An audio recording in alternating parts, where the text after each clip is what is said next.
पिछले 22 दिनों से अपने आप को भूखा रख के आमरण अनशन पर बैठे महान समाज सेवी और शिक्षाविद सोनम वांगचुक जी, जिनको जबरन पुलिस ने हॉस्पिटल में एडमिट कर लिया है, लेकिन मैं उनके हौसले को नमन करना चाहता हूं कि हॉस्पिटल में एडमिट करने के बावजूद, तमाम दबाव बनाने के बावजूद सोनम वांगचुक ने अपना अनशन नहीं तोड़ा। आपके लिए नहीं, आपके लिए। कुछ लोग गोदी मीडिया वाले मजाक उड़ाते थे, कहते थे अभिजीत दीप के अनशन पे क्यों नहीं, अभिजीत दीप के अनशन पे क्यों नहीं, अभिजीत दीप के अनशन पे क्यों नहीं। अब उन गोदी मीडिया वालों को चुन्नी भर पानी लेके अभिजीत दीप के अनशन पे हो, अभिजीत दीप के हैं अनशन पे। अब चलाओ खबर, दिखाओ खबर, माफी मांगो, माफी मांगो नौजवानों से, माफी मांगो इस देश के लोगों से। 93 पेपर लीक हुए, करोड़ों छात्रों का जीवन बर्बाद हुआ, और नीट का पेपर लीक हुआ, री एग्जाम हुआ, उसके बावजूद मैं देख रहा था री एग्जाम के रिजल्ट में भी घोटाला कर लिया इनके ईमानों ने, री एग्जाम के रिजल्ट में भी। मैं यहाँ पे आया तो मुझे अभिजीत दीपका जी ने बताया, आशुतोष रंका जी ने बताया, सौरभ दास ने बताया कि दिल्ली पुलिस वाले चिल्ला चिल्ला के कह रहे हैं परमिशन नहीं है, 144 लगी है, परमिशन नहीं है, 144 लगी है, परमिशन नहीं है, 144 लगी है। मैं दिल्ली पुलिस के अधिकारियों से कहना चाहता हूं, जाकर नरेंद्र मोदी से कह देना, इस देश की जनता चुनाव में अपने घर के बाहर 144 लगाएगी और तुम लोगों को भगाने का काम करेगी। तैयार हो ना? तैयार हो सब लोग?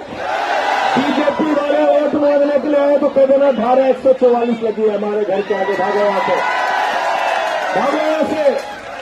परमिशन चाहिए, परमिशन चाहिए। 22 दिन के आमरण अनशन के बाद नौजवानों को संसद मार्च करने के लिए परमिशन चाहिए, परमिशन चाहिए। अरे हमारे 22 बच्चे नौजवान छात्र छात्राएं, उन्होंने आत्महत्या कर ली, अपनी जान दे दी। क्या इस देश के नौजवान को अपने प्रधानमंत्री से मिलने के लिए, ये कहने के लिए, रोने के लिए, बिलखने के लिए, अरे ये कहने के लिए कि हमारे 22 बच्चे मर गए, प्रधानमंत्री जी पेपर लीक कर कुछ कर दो, क्या इसके लिए परमिशन चाहिए? क्या परमिशन चाहिए? क्या परमिशन चाहिए? चलो और भी आगे बढ़ जाता हूं। मैं तो संसद का सदस्य हूं, मुझे कल संसद जाना है कि नहीं जाना है? जाना है ना? तो आपके साथ संसद जाऊंगा तो मुझे परमिशन चाहिए क्या? परमिशन चाहिए क्या? मैं और भी सांसदों से कहना चाहता हूं, आओ यहाँ पे, चलो इन नौजवानों के साथ संसद जाना हमारा अधिकार है, संसद जाना हमारा अधिकार है। प्रधानमंत्री से मिलना हमारा अधिकार है।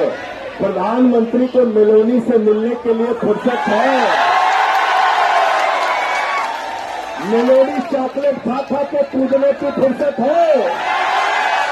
12-12 घंटे टीवी चैनल पे मेलोडी चॉकलेट पे बहस चलाने की फुर्सत है?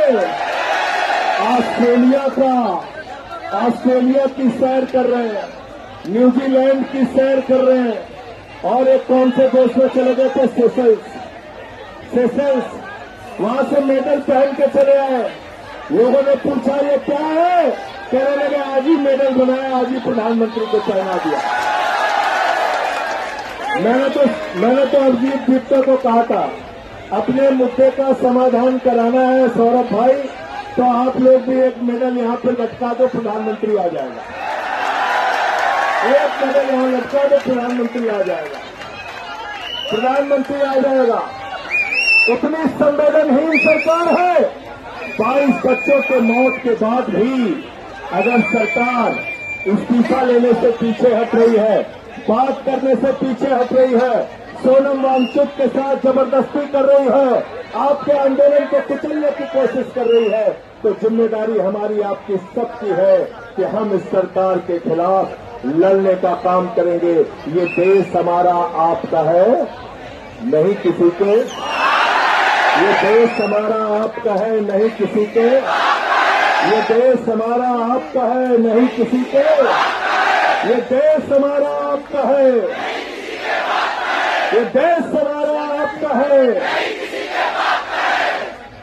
शिक्षा से तो इन लोगों को कोई लेना देना नहीं। 1 लाख सरकारी स्कूल बंद करा दिया इन्होंने। 1,20,000 सरकारी स्कूल ऐसे हैं जहां सिर्फ एक टीचर है। 98,000 सरकारी स्कूल ऐसे हैं जहां बच्चियों के लिए टॉयलेट का इंतजाम नहीं है। 1,19,000 सरकारी स्कूल ऐसे हैं जहां बिजली का इंतजाम नहीं है। स्कूल की छत गिर जाती है, बच्चे मर जाते हैं, पेपर लीक होता है, बच्चे आत्महत्या करते हैं। प्रधानमंत्री का नारा है, अनपढ़ रहेगा इंडिया, तभी तो अंधभक्त बनेगा इंडिया। अनपढ़ रहेगा इंडिया, तभी तो अंधभक्त बनेगा इंडिया। गलत तो नहीं कह रहा हूं। तो इसलिए एक क्रांतिकारी गीत हम सब लोग मिलकर गाएंगे और कल यहां से संसद तक मार्च हम लोग करेंगे। तैयार हो सब लोग? तैयार हो? बोले भारत माता की इंकलाब, युवा शक्ति, शहीद आजम भगत सिंह, शहीद आजम भगत सिंह। क्रांति है पुकारती तो सो रहा जवान है। दोहराना पड़ेगा भाई। क्रांति है पुकारती तो सो रहा जवान है। क्रांति की तो आने और क्रांति की तो